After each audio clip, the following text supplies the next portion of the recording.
కట్టండి. అభివృద్ధి అంటే డీటెక్ క్వార్టర్ తీసేసి C2 టైప్ క్వార్టర్ పెట్టు, డబుల్ బెడ్రూమ్లు కట్టు, దాని జాగాలో టైల్స్ వేయడానికి సిగ్గు లేదు మేనేజ్మెంట్ కు. డీటెక్ క్వార్టర్లో టైల్స్ వేయరు, వాళ్ళ బాత్రూమ్లలో టైల్స్ ఉంటాయి, అటువంటి చేయి అని నేను రేపు పేపర్ స్టేట్మెంట్ అనగానే నాకు 5 గంటలకు పోలీసులు వచ్చి తీసుకుపోయి పోలీస్ స్టేషన్లో పెట్టింది. నేను చెప్పుకోలేక 5 గంటల దాకా పెట్టింది సార్ ప్రెస్ మీట్ కాకుండా చేయడానికి. పోలీసు వాళ్ళు కూడా వాళ్ళకి సహకరిస్తాను, మేము చట్టాన్ని గౌరవిస్తాము, భయపడలేదు. సరే పెట్టుకున్నాం, ఆడబెట్టుకున్నాం, మా వాళ్ళు ప్రెస్ మీటింగ్ పెట్టి మాట్లాడినాం. అట్లా రకరకాల ఒత్తిళ్ళు వస్తాయి. ఆ ఒత్తిళ్లకు తట్టుకునే శక్తి కార్మిక సంఘాలకు ఉండాలి. కార్మిక సంఘాలు గట్టికుంటే కార్మికులు ఉంటారు. ఇప్పటి వరకు సింగరేణిలో ఏం జరిగినా కూడా ఐక్య పోరాటాలు 100% సక్సెస్ అండి. వ్యక్తిగత పోరాటాలు ఫెయిల్ అని. దీంతో మనం గుణపాఠం నేర్చుకోవాలి. ఐక్య పోరాటాలు అంటే ఆ రీజినస్ కార్మిక సంఘాలు తీసుకోవద్దు. వాళ్ళు కోవట్ ఆపరేషన్ చేస్తారు. వాళ్ళు కోవట్లు AITC, INTC, CI2, BMS ఈ నలుగురు కూడా మేమున్నాం. HMS మీతో ఉంటుంది. మనం కలిసికట్టుగా పోరాటం చేస్తాం. సమస్యల సాధన కోసం ముందు పోతాం. మొన్న కూడా వెళ్తాం. సార్ ముందే చెప్పిన సింగరేణి కంపెనీకి ఎవరి మెహర్బానీ అవసరం లేదు. సింగరేణి కార్మికులకు ప్రభుత్వం ఒక పైసలు ఇవ్వాల్సిన అవసరం లేదు. ఒక గింజ కూడా ఇవ్వాల్సిన లేదు. సింగరేణి కార్మికులే మీకు పైసలు ఇస్తారు సార్. ప్రభుత్వానికి మేమే పైసలు ఇస్తాం. మాకు మీరు ఇవ్వాల్సింది 2 సంవత్సరానికి 5 కొత్త బాయిలు ఓపెన్ చేయండి, 19,000 ఉద్యోగాలు ఇచ్చేయండి అని సార్ ముందరే ముఖ్యమంత్రి గారు చెప్పినాం. మాకు మీ ఇల్లు వద్దు, నీ పైసా వద్దు, నీ గంగని నీళ్ళొద్దు. నీళ్లు JBCC ఉన్నది, కార్మిక సంఘాలు మేము ఉన్నాం, నీళ్లు తెచ్చుకున్నాం, నీళ్లు ఉన్నాయి, ఇల్లు కట్టుకుంటాం, అన్ని మేము చేసుకుంటాం.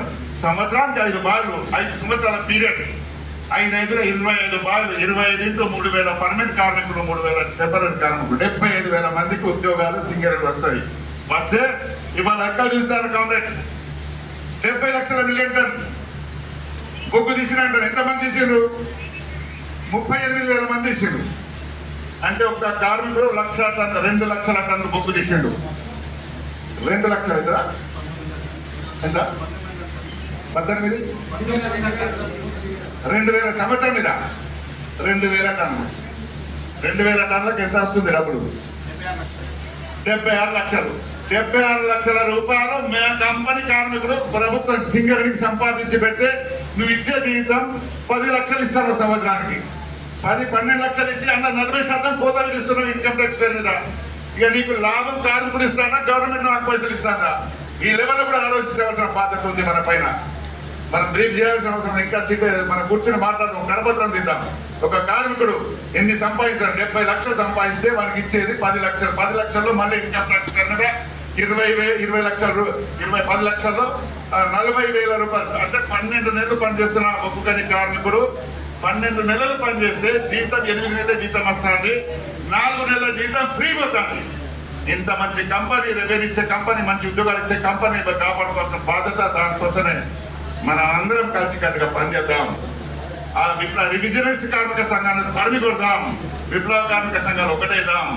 దానికోసం ఎటువంటి ఉద్యమమైన భయపడకుండా, లొంగకుండా, బెదరకుండా HMS మీ వెంబడి ఉంటుంది. తెలంగాణ సింగరేణి ఉద్యోగుల సంఘం మీకు రెడ్ సెల్యూట్. మీరు IFTOలు, మేము AFTOలు అందరం కలిసి సార్ ఎవరు వచ్చినా రాకపోయినా మన వెంబడి కార్మికులు వస్తారు. మనం ఇక్కడ కార్మికులు నమ్మకంతో ఈ సింగరేణి సంస్థను కాపాడదాం. సింగరేణి సంస్థలో ఉన్న కార్మికుల జీవితాలను కాపాడే, నిరుద్యోగులకు ఉద్యోగాలు ఇచ్చే ప్రయత్నం మనం చేస్తామని తెలియపరుస్తూ ఈ అవకాశం ఇచ్చే మీ అందరికీ ధన్యవాదాలు.